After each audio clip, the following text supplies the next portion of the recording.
Halo, pagi semua. Oke, mana ya?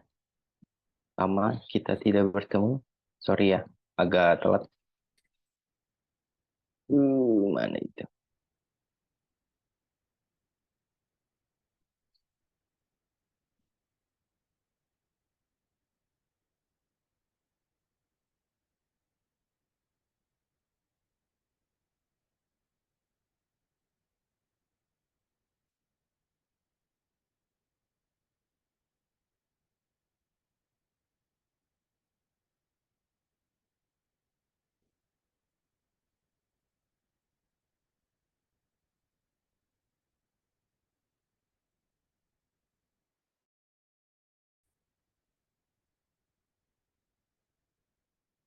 Semua.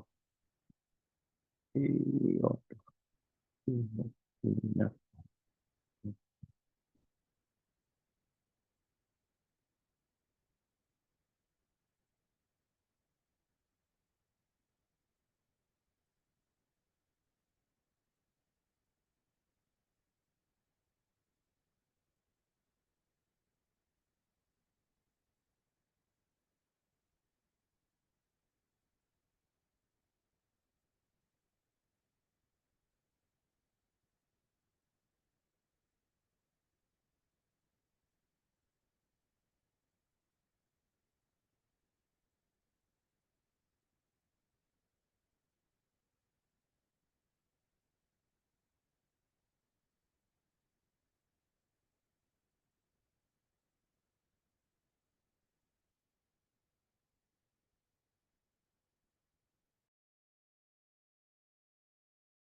Pak, mic-nya masih mati.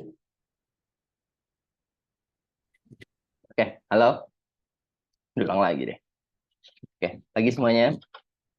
Em, kita ketemu lagi setelah sekian lama tidak bertemu.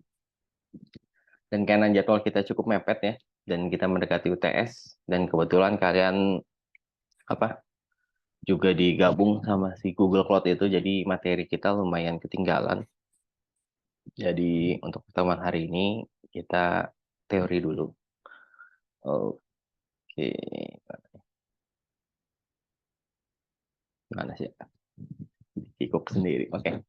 Nah, untuk pertemuan hari ini kita masuk ke distributed storage. Oke, jadi di dalam cloud ya penting untuk kita memahami arsitektur dari si Google Cloud, dari si layanan cloud itu sendiri. Oke, nah ini umumnya ya, nggak harus layanan cloud. Umumnya setiap aplikasi itu biasa terdiri dari 3 tier ini. Jadi ada presentation tier, yaitu apa yang konsumen lihat.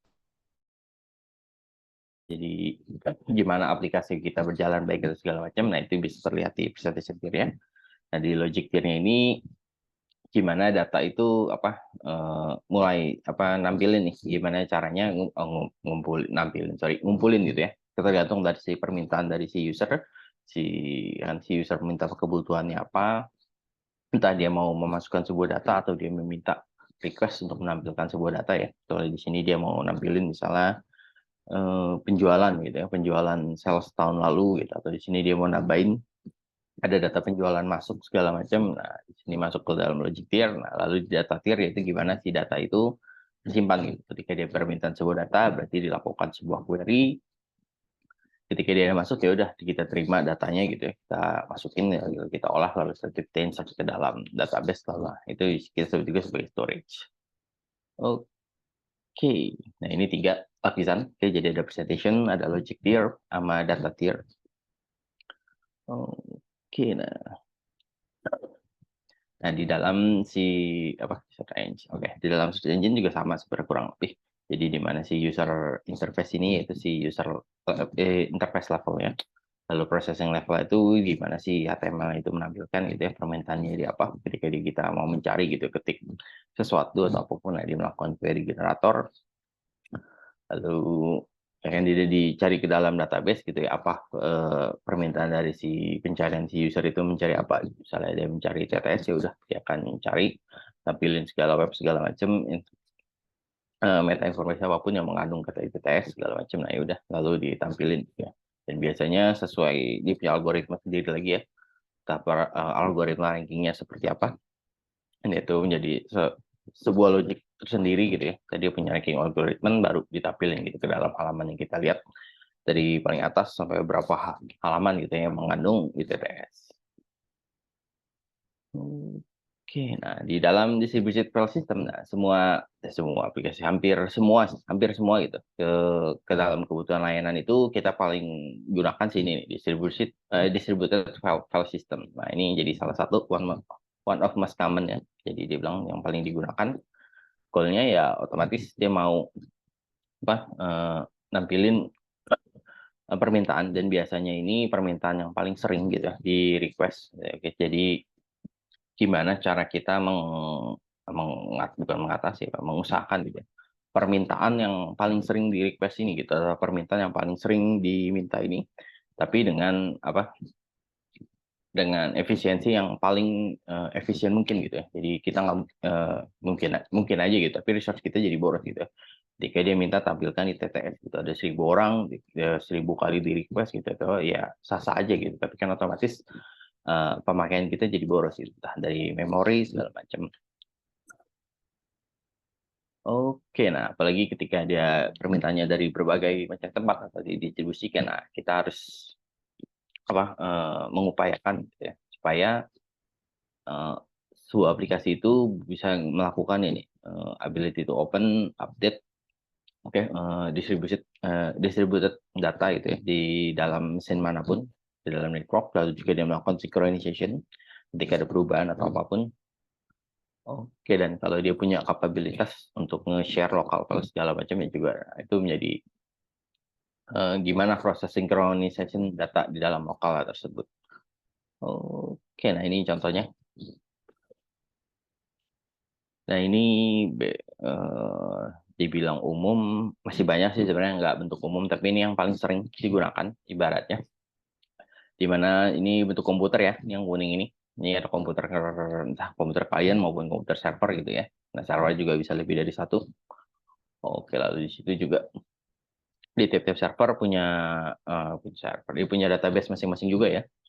Oke, nah jadi ini kita harapkan nih bahwa di tiap klien itu juga punya cache. Oke, cache itu menyimpan data sementara gitu ya. Baik lagi ketika ada permintaan yang cukup sering ataupun paling banyak di request atau segala macam, nah biasanya itu kita gunakan si cache ini nih. Jadi untuk simpen ketika si kalian itu request, ya udah dia nggak perlu masuk ke communication network, masuk ke server, si server request permintaannya, akan tarik ke dalam database lalu dibalikin lagi gitu. Nah, kalau ini udah kalau permintaan ini cukup sering, kita simpan aja di cache. Jadi ketika si klien minta datanya udah ada di cache, ya udah tampilkan aja gitu datanya. Jadi dia nggak perlu lagi request ke server untuk minta data tersebut. Nah, tapi ketika data ini udah tersebar ya, berarti kan tiap-tiap klien udah punya data apa tadi ya, misalnya data ITTS udah nyimpen gitu, nama kampus kita ITTS gitu. Jadi simpen di tiap klien. semua gitu. Jadi ketika dia mau nanya gitu kan, nama kampus kita apa, ya udah di cache itu udah nyimpen tuh datanya ITTS, ITTS, ITTS, ITTS, ITTS gitu ya. Jadi ini nggak perlu request dalam server. Nah, tapi ketika ada perubahan gitu ya, misalnya apa ya? Misalnya ya udah misalnya kampus kita ganti nama gitu ya. Jadi ITTS 2 gitu kan. Nah, itu kan yang berubah itu misalnya baru di server 1 nih. Server 1 udah berubah nih. Oke, dia udah update nih ya. Bahwa nama kampusnya sekarang adalah ITTS 2 gitu. Tapi kan server yang lain cache di komputer kalian itu semuanya belum belum apa belum dapat informasi gitu ya. Gimana kalau datanya itu udah berubah tuh ITTS 2 gitu. Jadi otomatis ketika kalian ngecek gitu kan apa nama office kita ya masih balikin datanya itu yaitu ITTS. Oke, nah mana di sini. Nah, di sini kita akan bahas gitu ya gimana proses distribusi file sistemnya tersebut. Oke, nah ini general goal-nya ya. Jadi dia pengen otomatis semua mana tadi semua ini ya entah dari cache client entah mau ke server yang lain gitu ya itu tahu semua gitu bahwa datanya sudah berubah jadi TS2 dan mereka pun mau update gitu ya datanya.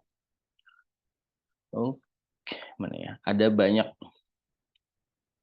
banyak tipikal sih sebenarnya. Nah, ini pertama dibilang general goal-nya oke. Oh, file client server request to access file server.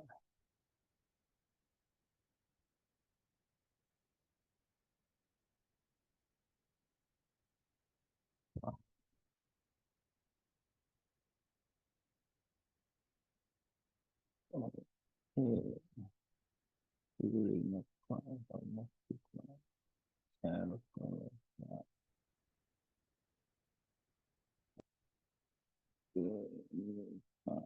Oke.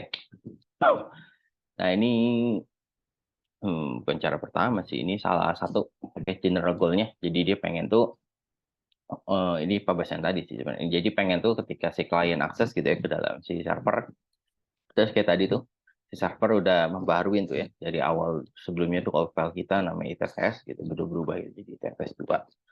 Jadi kita harapkan gitu ya ketika si klien request gitu ya. Nah, di sini ya udah dia tuh dapatnya tuh data yang baru gitu ya.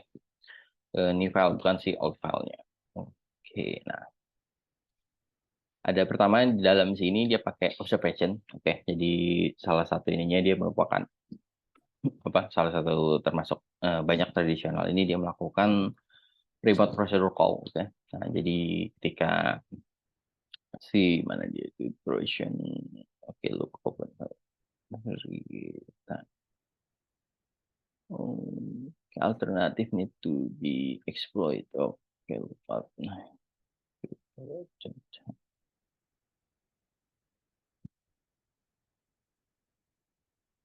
oke nah nih jadi pertama si klien mencari ya ke dalam si server gitu ya otomatis server melakukan proses gitu untuk quit name segala macam ketemu datanya ditemukan gitu ya udah dia pengen request lagi gitu ya gue mau lihat isi data ini berarti di request lagi dan lalu saya itu udah datanya dibaca isinya baru ditampilin ke dalamnya otomatis permintaan si klien ini di sini terlihat ada 2 kali request gitu ya di permintaan untuk melakukan pencari ketika kalau ditemukan ya udah kalau kedua itu permintaan untuk nge-read.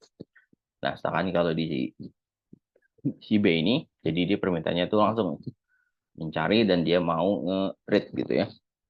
Nah, jadi permintaannya sini langsung bisa kita langsung permintaan gitu. Jadi dia pengen mencari kalau ada di open lalu saya itu di read isinya apa. Oke. RPG absence advantage. Oke.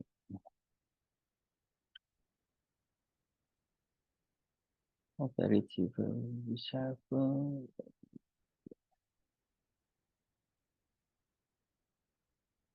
Nah, ini read data. Open dan current.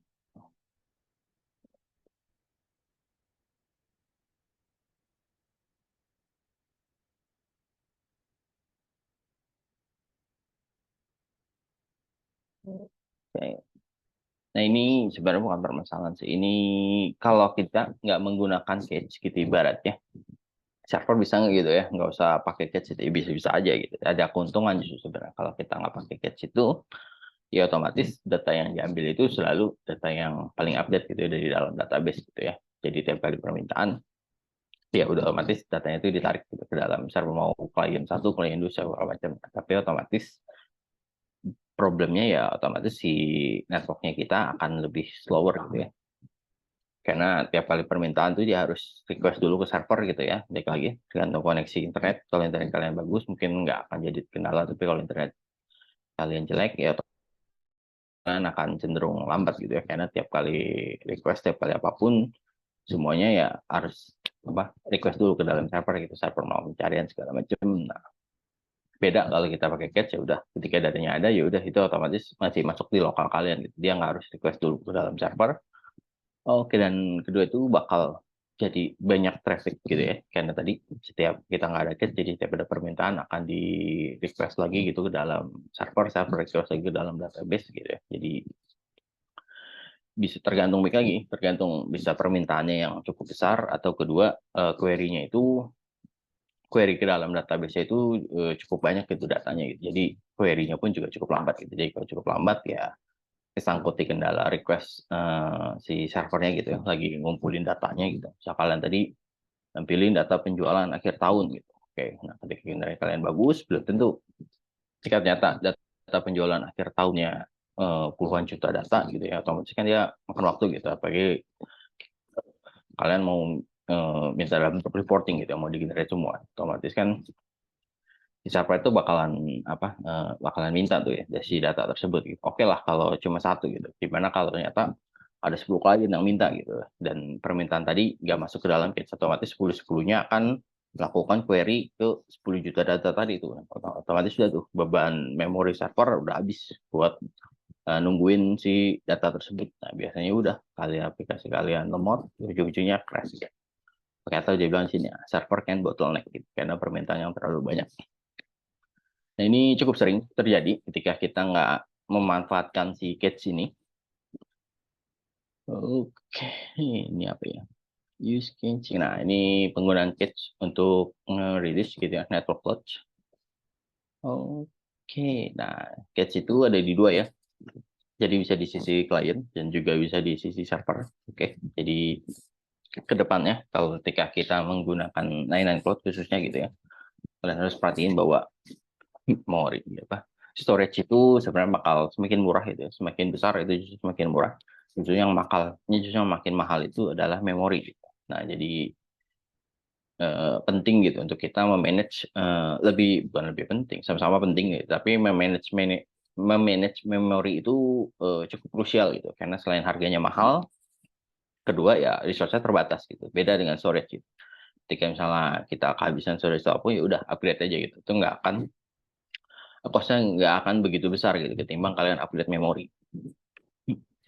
Oke, use catching. Nah, ini ya tadi penggunaan buat mengatasi si permasalahan tadi nih. Ketika tiga tadi ini network kita jadi slower, kebanyakan permintaan traffic gitu ya, bikin kinerja server kalian load-nya terlalu tinggi. Oke. Oke. Practice use buffer. Oke, ini advantage-nya ya tadi ya. Jadi ketika ada permintaan apapun bisa dilakukan di lokal gitu ya. Ketika datanya udah ada dan memang itu, jadi nggak perlu ada traffic ke dalam server segala macam. Oke, nah ini tadi. Jadi tapi muncul permasalahan baru. Permasalahan adalah gimana kita mau mensinkronkan gitu ya. Ketika tadi ada perubahan data. Jadi konsistensi datanya tuh akan jauh lebih jauh lebih diperhatikan gitu ya. Ketika kita menggunakan catch ini, kalian harus memperhatikan data-data apa yang berubah gitu. Oke, nah ini contoh kinerja nih ya. Jadi kita mau minta nih request F1 gitu ya ke dalam server gitu ya, karena si catch kita masih kosong, otomatis di request ke dalam server ya. Dalam server dia tulis nih, oke, ada permintaan F1 gitu segala macam. Nah, si catch-nya nyimpen gitu ya, data udah dibalikin gitu. Nah, si catch komputer klien juga nyimpen nih. Si F1 ini isinya V1 lah, anggaplah gitu ya. Oke. Nah, jadi ketika dia mau minta lagi gitu ya, F1 itu ya udah dia nggak akan request lagi ke dalam server gitu. Dia udah akan ngambil aja dari si catch gitu, bahwa F1 itu isinya V1, F1 itu isinya V1 gitu, F1 itu V1 gitu. Nah, ketika misalnya si klien kedua dia ngupdate nih, ya kan, otomatis si F1 ini isinya V2 gitu. Nah, ini bakalan crash. Oke, nah, jadi ketika dia masuk ke dalam ke dalam si server gitu ya, dan dia akan update gitu ya, si F1 ini isinya adalah V2 gitu ya. Dan dia balikin lagi gitu ya, si cache udah update, si V1 sebenarnya F1 itu isi adalah V2 gitu ya. Nah, tapi kan si klien satu ini dia belum tahu nih bahwa si F1 ini isinya tuh udah berubah nih jadi V2. Nah, selama si ini mau request lagi gitu ya dia nggak akan request ke dalam server kita gitu ya, karena dia udah ada di cache gitu bahwa F1 itu isinya adalah V1 gitu. Jadi tiap kali dia request ya udah isinya itu adalah V1 gitu. Sedangkan kalau si klien 2 gitu ya isinya udah V2 gitu. Nah, ini problem yang bakal sering ditemukan gitu ya ketika kita menggunakan si cache. Oke, ini kita skip. Oke, nah ini salah satu problemnya yaitu menggunakan file sharing semantik. Oke, kita mana? Unique transaction semantik. Nah, langsung aja.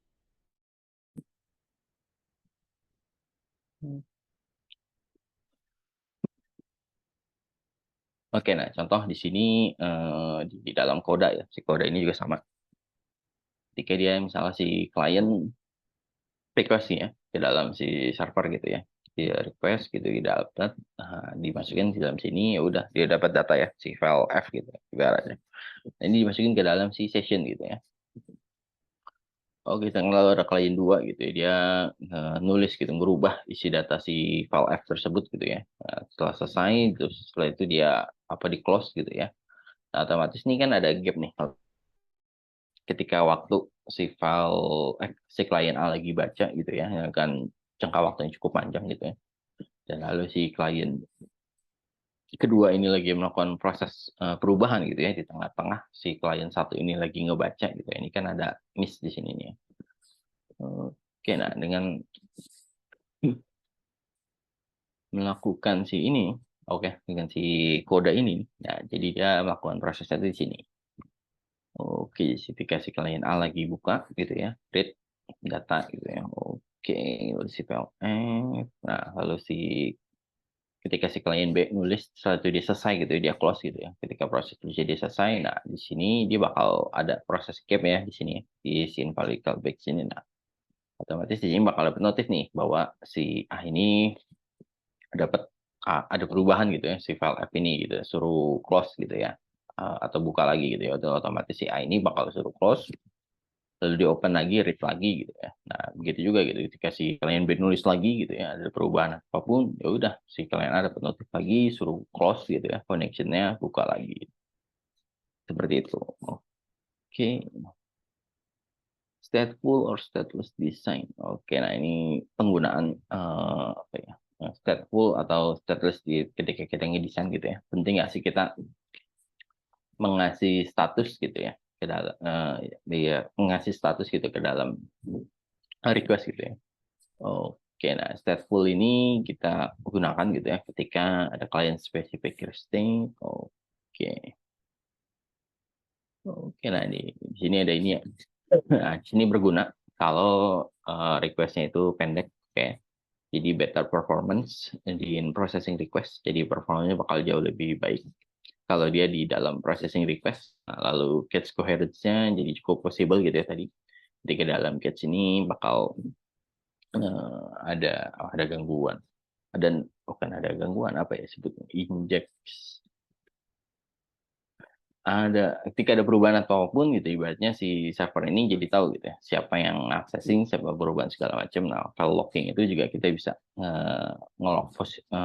melakukan proses locking file itu juga memungkinkan. Nah, statelessnya ini ketika si servernya dimension itu nggak punya information gitu ya ketika si client aksesnya.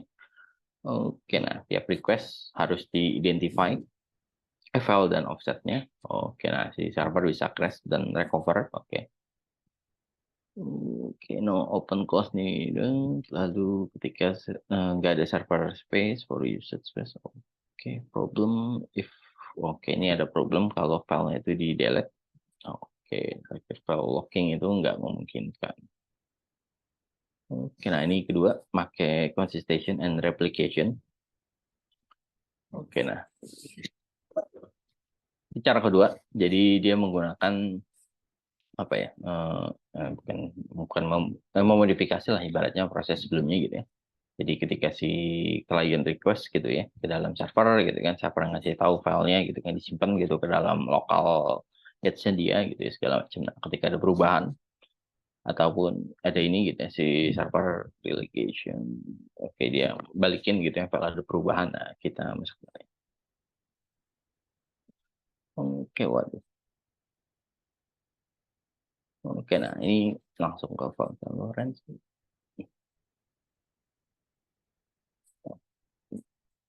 Ya sini dulu lah. Oke.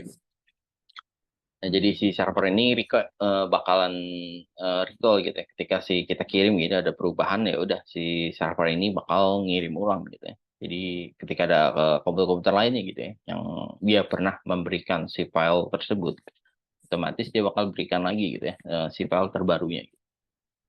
Oke. Nah, ini fault tolerance jadi ada apa ya? Ada toleransi gitu ya terhadap kesalahan. Oke. Forward request, waduhnya kita aja.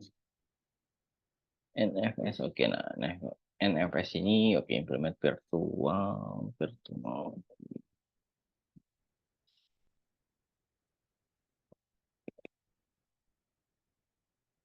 Ini yang ke ini NFS architecture. Oke, NFS architecture ini diimplement menggunakan virtual file system abstraction. Oke, nah sekarang juga banyak digunakan ke beberapa operating system. Oke, nah NFS ini singkatan dari Sonet File System. Oke, nah jadi dan si NFS ini biasanya itu berjalan di LAN ya. Jadi kalau di WAN juga bisa, tapi agak lebih lambat. Oke, remote slowly redirection. Oke, nah, nanti ya kita coba. Dia langsung aja aja. Di sini. Hmm.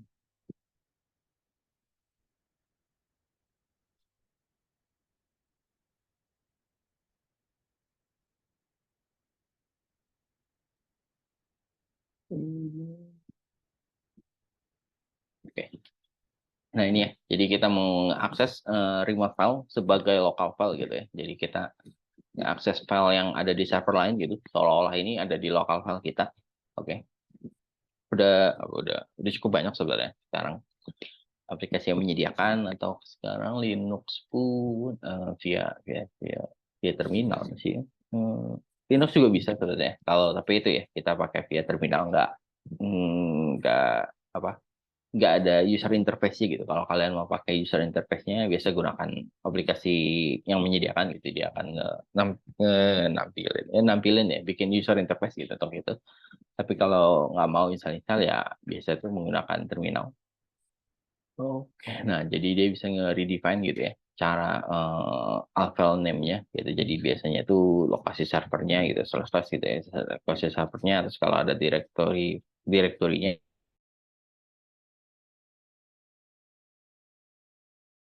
Oke, sama seperti kita buka file di lokal kita lah intinya kalian. Cuma bedanya sebenarnya di urutan foldernya itu bisa ada IP server segala macam dan aksesnya segala macam itu kita sebenarnya akses langsung gitu ke dalam file yang ada di server kita gitu, atau bukan di dalam komputer lokal kita ya. Oke.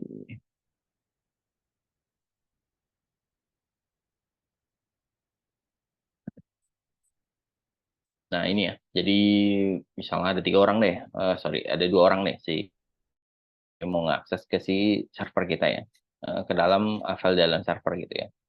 Nah, jadi ketika dua-duanya akses gitu yang melakukan apapun di situ, misalnya si klien A remote segala macam ya, si klien B dia kerjain gitu file segala macam. Nah, sedangkan di dalam komputer kita ini sebenarnya dia nggak nyimpan file yang seperti si klien A ke si klien B lihat gitu ya. Tapi si server ini bakal dimasukkan lagi nih ke dalam si user gitu ya. Si usernya ada siapa gitu, klien A, klien B, klien C segala macam. Dan nanti setiap kali ada perubahan segala macam baru nih di bukan dimitigasi, di migrate gitu ya, perubahan apapun gitu, mana yang paling update, mana yang terbaru, mana yang baru, itu akan jadi file system yang akan diakses oleh si klien A sama si klien B. Oke, nah ini ya, jadi contohnya gitu ya, kalau si klien B, kayak oh ini bisa kita ganti juga gitu, si klien A misalnya namanya remote gitu, view mbox, si klien B juga si foldernya slash work slash mbox gitu ya. Mereka mengakses file yang sama sebenarnya. Oke. Nah, tapi sebenarnya si server ini dia nyimpen nih tiap-tiap perubahan dari si tiap klien. Oke, nah ini si oke, server. Oke, server.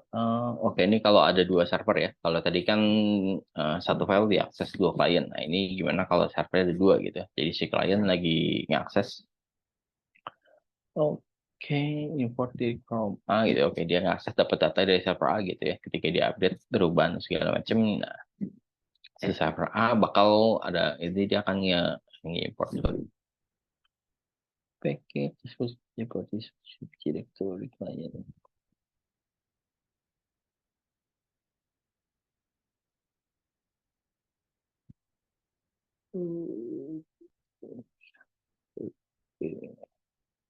Oh sorry, dia request. Sorry, ini dia cuma request data dari sebenarnya data dari server B gitu ya. Tapi dia kan karena dia nggak tahu dia cuma request ke server A gitu ya. Nah, otomatis di sini bakal proses nested mounting ini ya udah si klien cukup request saja server A gitu. Server A bakal cari datanya gitu. Kalau nggak ada, ya udah dia akan cek request lagi gitu server B. Server B punya data nggak gitu. Kalau ada ya udah berarti dia akan kirim gitu server B bakal import data semua segala macam dari si server B. Ya udah si klien dapat itu datanya. Oke, nah ini lookup sama variable ya. Jadi si lookupnya itu menjadi fundamental NFS operation. Biasanya uh, pet ya cuma ada pet name sama sisanya udah persis kayak kita buka file dalam file lokal kita. File handle ini oke dia biasa ada unique identifier buat nendain gitu ya, dan sifatnya tuh persistent jadi nggak pernah digunakan kembali. Never reuse bener. Oke, storage pergi. Oke, dan ini permintaan ya apa NFS operation ya, jadi dia bisa read bisa write link system max directory ini permintaan si operation yang bisa kita gunakan gitu ya dalam ini. Oke, nah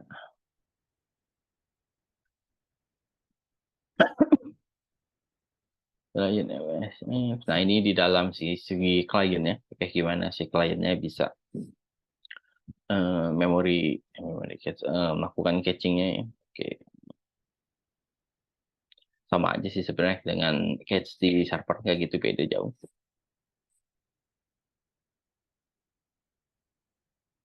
Oke, kita skip aja lah. Ini saya skip karena sama aja ya. Oke, NFS architecture. Oh ini dari segi security-nya ya. Di mana si NFS security architecture-nya. Oke, lalu oke. Nah ini pro dan kontranya dari penggunaan si NFS ini ya. Jadi pertama itu simple, oke. Kedua itu highly portable. Jadi siapapun, ya kalian lagi gunakan device apapun gitu ya, kalian bisa tetap akses. Oke, nah, sometimes inconsistent.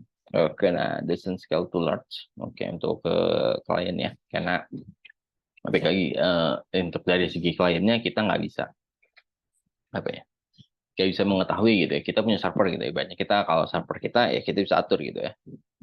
Server kita kapasitas memorinya berapa, kapasitas storage-nya berapa gitu ya. Kita mau taruh cache-nya di memori segiga atau 2 giga ya kita bisa atur gitu. Tapi ketika klien kita nggak tahu gitu ya, si klien itu eh, komputer seperti apa gitu. Saya mau bebanin memori 2 giga gitu ya ke dalam itu, ternyata komputer kliennya memorinya 4 giga gitu, atau dibebani 2 giga, otomatis udah 50% kapasitas si klien buat naruh cache doang, itu kan akan terlalu terbebani gitu ya. Oke, jadi nggak bisa kita expect kalau segi klien ya, tapi kalau segi server ya baik lagi, karena itu ada di kali, bisa kalian atur gitu, kalau kalian tahu kapasitasnya dan nggak berubah. Tapi kalau di klien kita nggak bisa atur. Biasanya bisa kita atur, tapi bisa nggak terlalu besar. Oke, skip checking to see if gets out. Nah ini skip checking to see gets out of date. Nah jadi apa ya?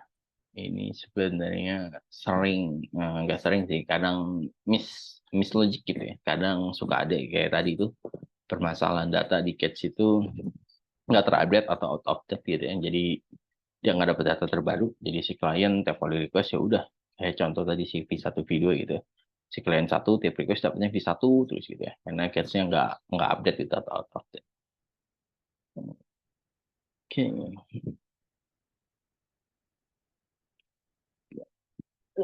Oke, nah server crash juga sebenarnya cukup apa, paling banyak gitu faktor kejadian server kita crash itu karena ada permintaan yang cukup besar atau cukup banyak gitu ya, nggak di manage ke dalam case, dan permintaan itu sering gitu di request.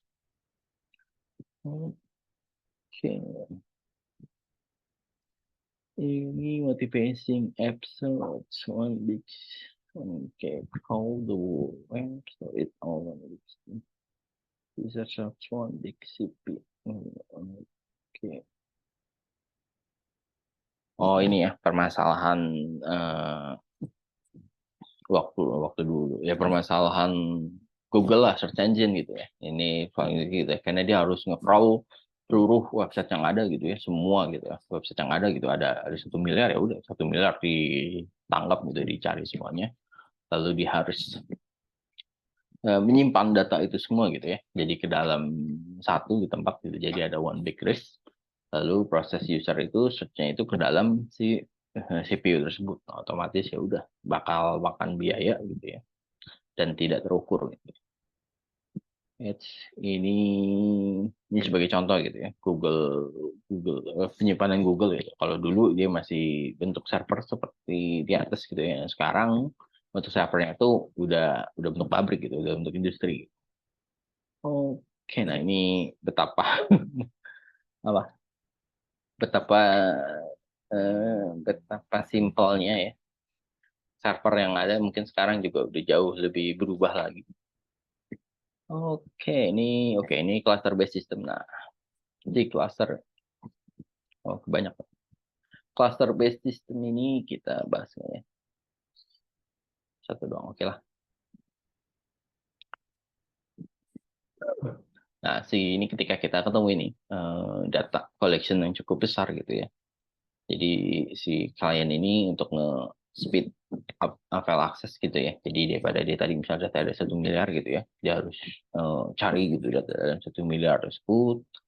Nah, ini ada salah satu solusinya nih, yaitu menggunakan si cluster based file system. Nah, jadi caranya itu adalah dia datanya kita pecah-pecah gitu ke dalam beberapa blok gitu ya. Oke, ke dalam beberapa blok, lalu setelah itu up 64 megabyte application message to server maintains. Oke.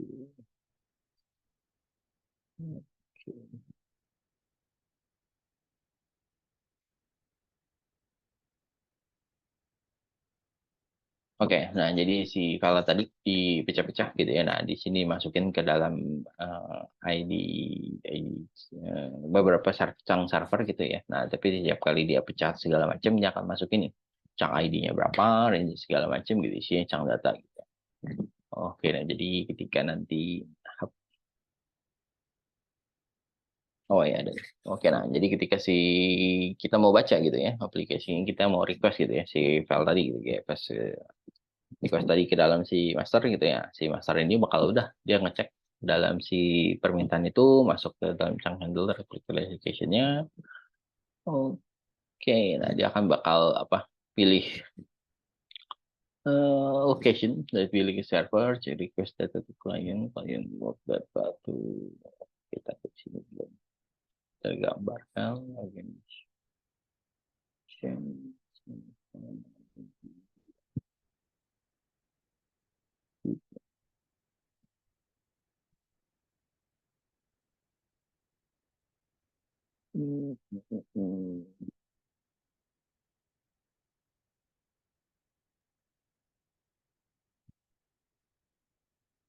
Oh iya, oke oke oke, sorry.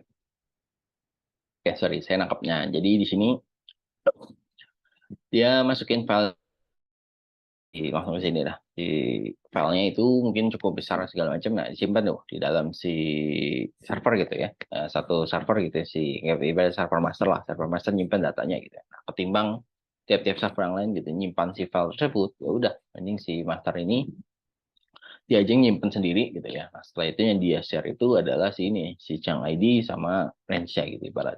Misalnya kita simpen file A gitu ya, file A kita simpen, ya udah yang gue share ke server-server lainnya itu bukan si file A gitu, tapi ya udah si Chang ID file A dan segala macam segala. Jadi ketika si client request gitu ya ke dalam si master gini ya segala macam, nah udah, ya udah dia kalau ada data itu ya udah diberikan si file A gitu ya. Tapi ketika dia ada perubahan segala macam ya udah, atau si GPS ini servernya ke dalam si Chang server yang lain gitu ya, dalam server yang lain kan dia nggak nyimpan ya, nggak nyimpan si file A tersebut.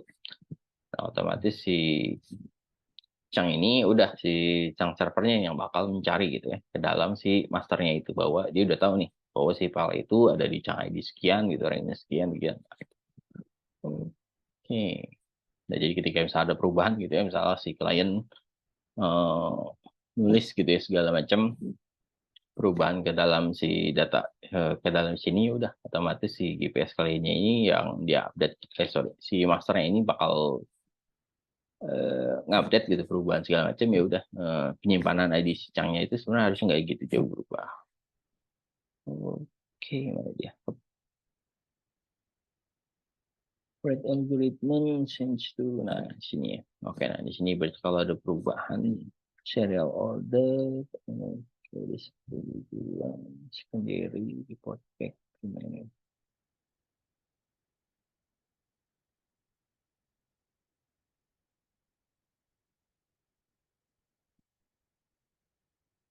Oke, kalian sini. Nah, ini ya. Nah, jadi dia bakal perubahan disimpan dikirim ke si primary ya. Si primary ini nanti akan ngirim lagi gitu ke tiap klien-kliennya itu bawa perubahan apa gitu. Oke, baik recovery. Nah, ini fault tolerance-nya jadi high capability. Jadi dia fast recovery gitu ketika ada perubahan. Sorry. Ketika si masalah saya seperti restart segala macam, sebenarnya juga jadi cepet. Karena baik lagi ya, si beberapa chunk servernya itu dia nggak harus nyimpan data, chunk replication defaultnya. Oh, dia punya ada defaultnya yaitu 3 replika. Nah, jadi dia mau punya shadow masternya juga nggak ada jadi masalah. Oh, oke, nah ini granularity processing ya. Jadi ketika tergantung kebutuhan kalian ya. Jadi kalau yang atas tuh yang paling kecil, paling bawah, paling besar gitu ya. Ketika mau ada instruction level, itu bisa tuh diproses gitu ke dalam single core, single processor segala macam. Nah, ketika ada concurrent thread level, nah itu udah mulai multi core. Ada service object level, nah itu udah mulai cluster of processor gitu ya. Lalu indexing file level itu udah masuk grid of cluster. Lalu ada mega block level, terakhir virtual system level, terakhir itu cloud computing. Oke, nah virtual file system ini ada MapReduce gitu, distributed file system, nah tergantung teknologi gitu. Nah, ketika udah paling gede gitu atau semakin gede banget gitu, itu biasanya tuh udah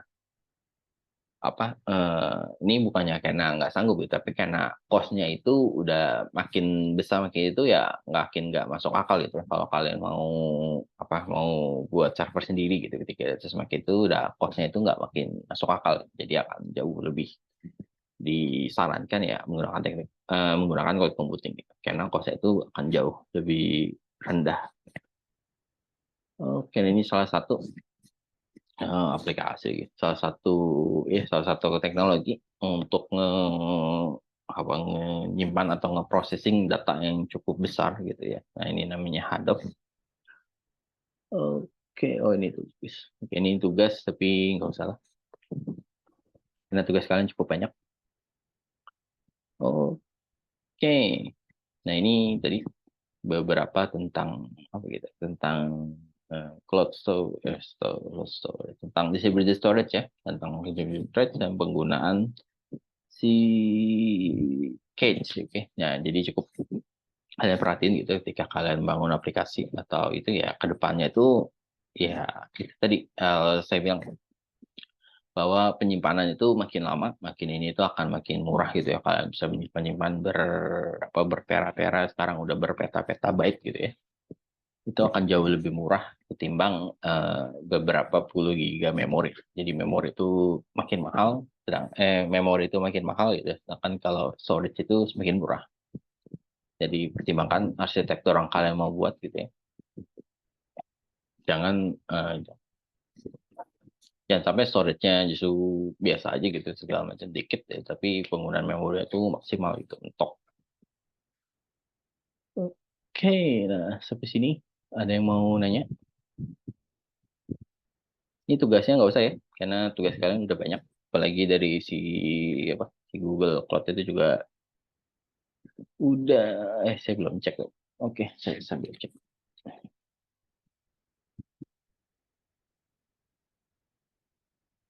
Absen.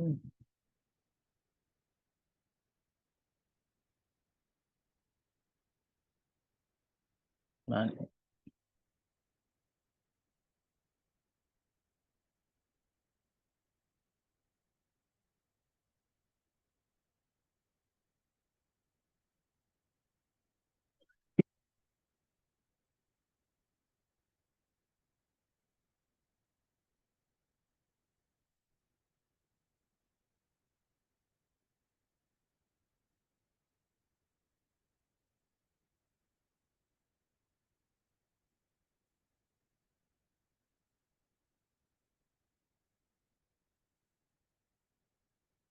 Oh, hmm.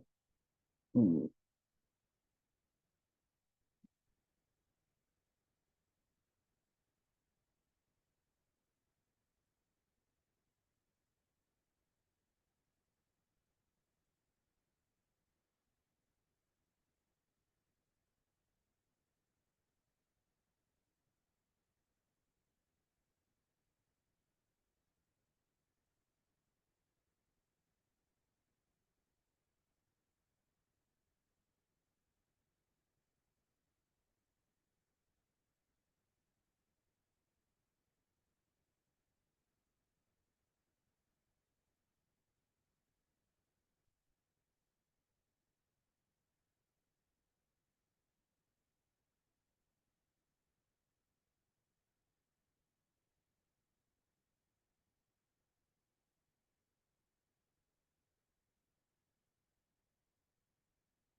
Untuk apa?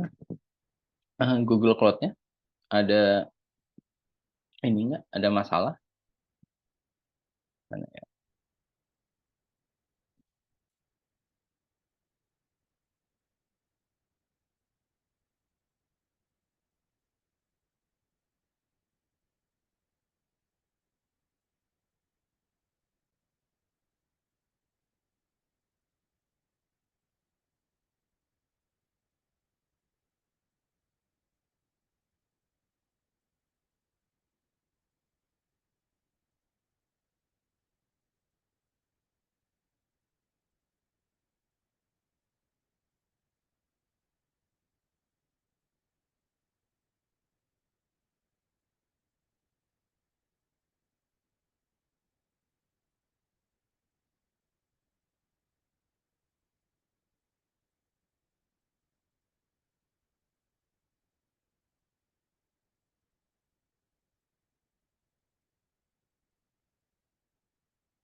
Ngerjain di incognito kayaknya enggak deh. Itu incognito itu cuma buat pas ngambil poin doang deh.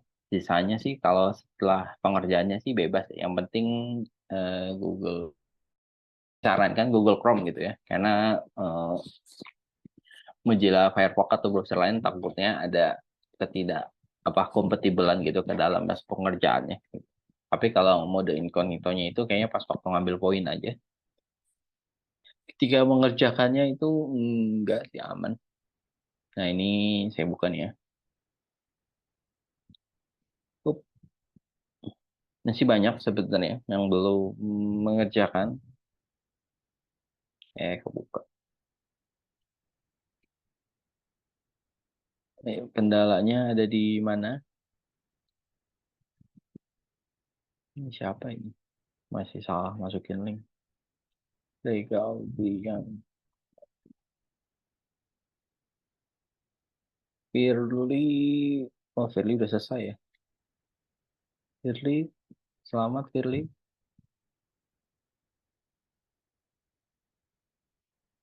Fatih. Muhammad dikit lagi. 3/4. Pak, siapa aja yang udah selesai bisa tolong sebutkan, Pak? Ah,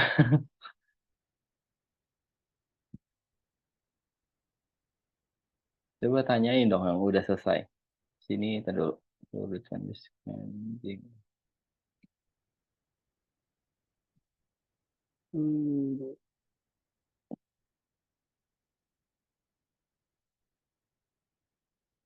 Saya sebutin jumlahnya aja ya. Jumlahnya itu 3, 4, 5.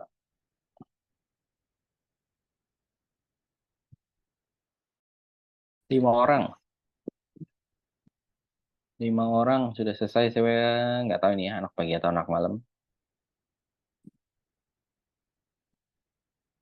Lalu udah setengah yang menyelesaikan tugas kemarin yang sampai itu ya. Ada 5, 7, 8, 9,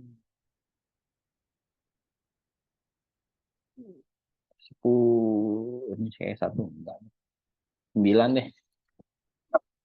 9 orang yang ngerjain tugas. Sisanya, ayo. Ada kendala di mana? Nah, kepencet.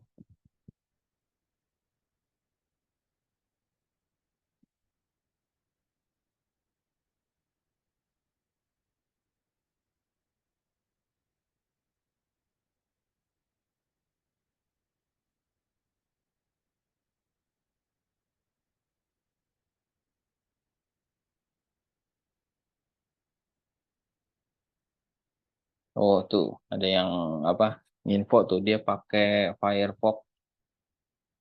Waduh, kalau ngelanggar sebelah mananya, saya juga nggak tahu gitu. Coba aja tanya ke apa si chat itunya. Gitu saya apa kalau kamu merasa mengerjakan dengan sesuai gitu ya. Kalau ada pelanggaran pas bagian mana. Gitu, tapi kalau mau aman ya tadi pakai pakai browser Chrome aja gitu ya. Tapi kalau untuk incognito-nya kayaknya nggak wajib. Oke, nah.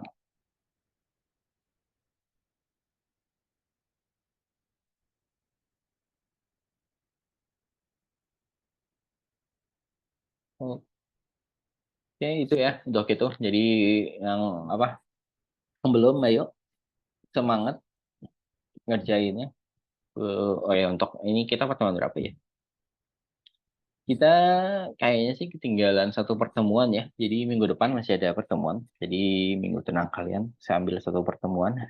Maaf ya, untuk pertemuan terakhir, sebelum UTS. Oke, jadi ada satu pertemuan lagi. Nah, lalu untuk UTS-nya minggu depan aja deh. Oke, untuk absen, nah, tadi saya screenshot aja.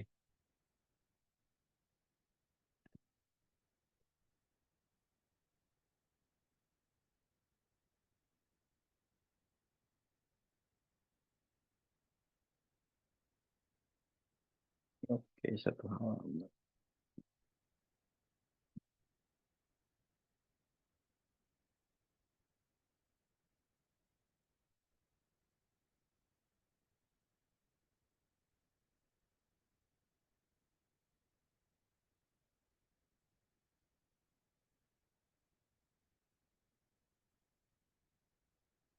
Oke, ada lagi yang mau bertanya? Kalau nggak ada, saya akhiri pertemuan hari ini. Thank you semuanya. Thank you for today untuk Google Cloud-nya. Jangan lupa ya, Bu Linanya nanyain terus ini.